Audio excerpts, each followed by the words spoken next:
we're here at Panda Mart, for most people, ang sinasabi nila is ang Panda Mart is an in-person Temu store. Dahil sa mga sobrang mura ng bilihin sa loob. So let's check inside kung ano yung mga pwede natin mabili at kung gaano ba kamura yung mga prices na meron sila doon. Tara, let's go!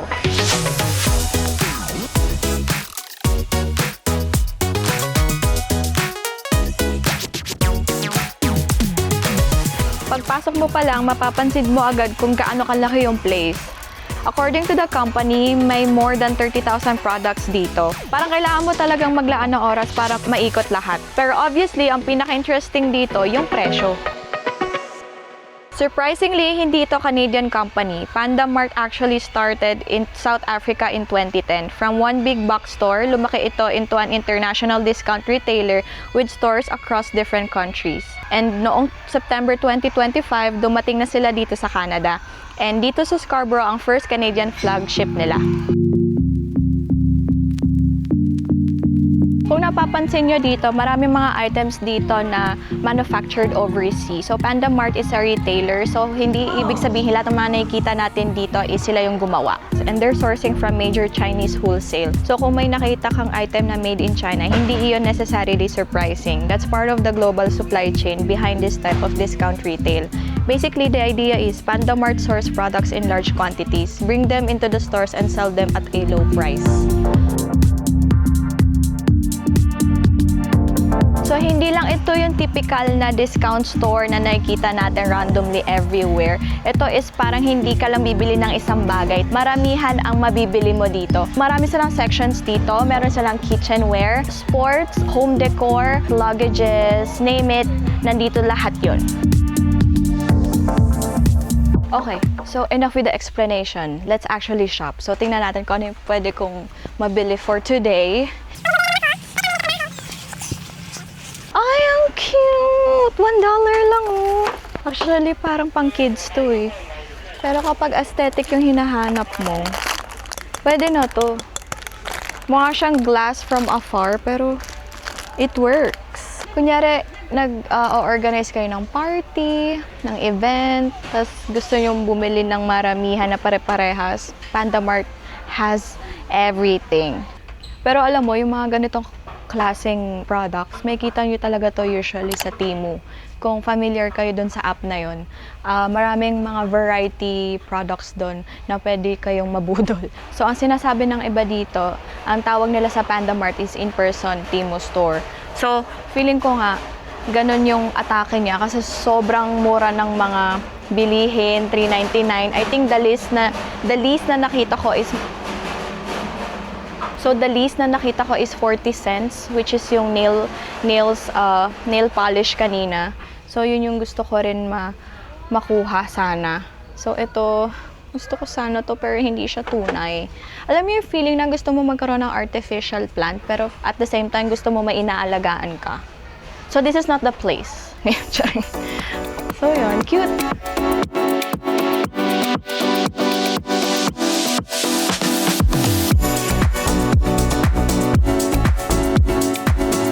Meron din silang mga frames, iba't ibang klaseng frames. Hindi ako nakakita ng ganito kadami sa Dollarama. Then magkano lang siya? $3.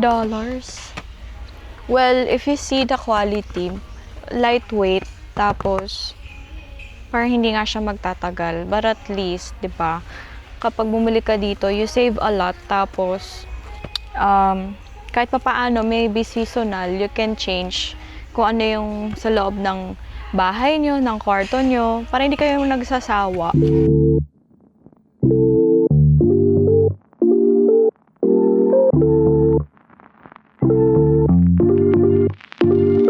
So, ito, may nakita akong storage folding box para lang ma-organize yung mga gamit ko sa bahay.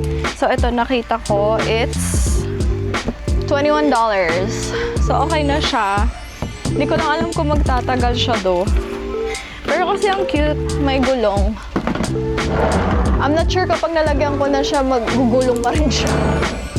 Pero gusto ko lang magbukang neat kasi yung mga gamit ko doon nakabox pa eh. As in, ganito yung itsura, hindi siya maganda. So, bili na ako ng isang ganito for $21. I don't mind. Ingatan ko na lang para tumagal. Hanap tayo ng box niya. Paano ko malalaman? I think it's this one. 21 eh.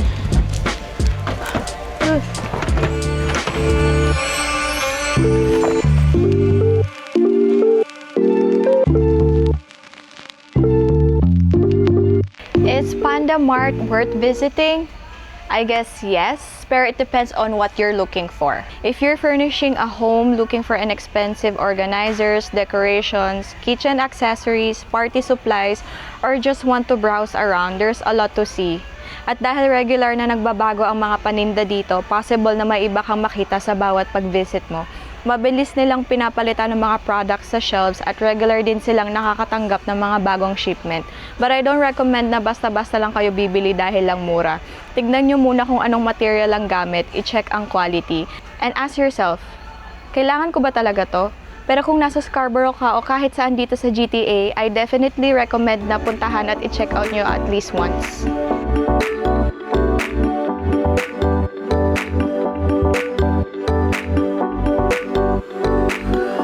If you're looking for something for your home, something useful for your kitchen, decorations, toys for your kids, there's definitely something to explore dito sa Panda Mart.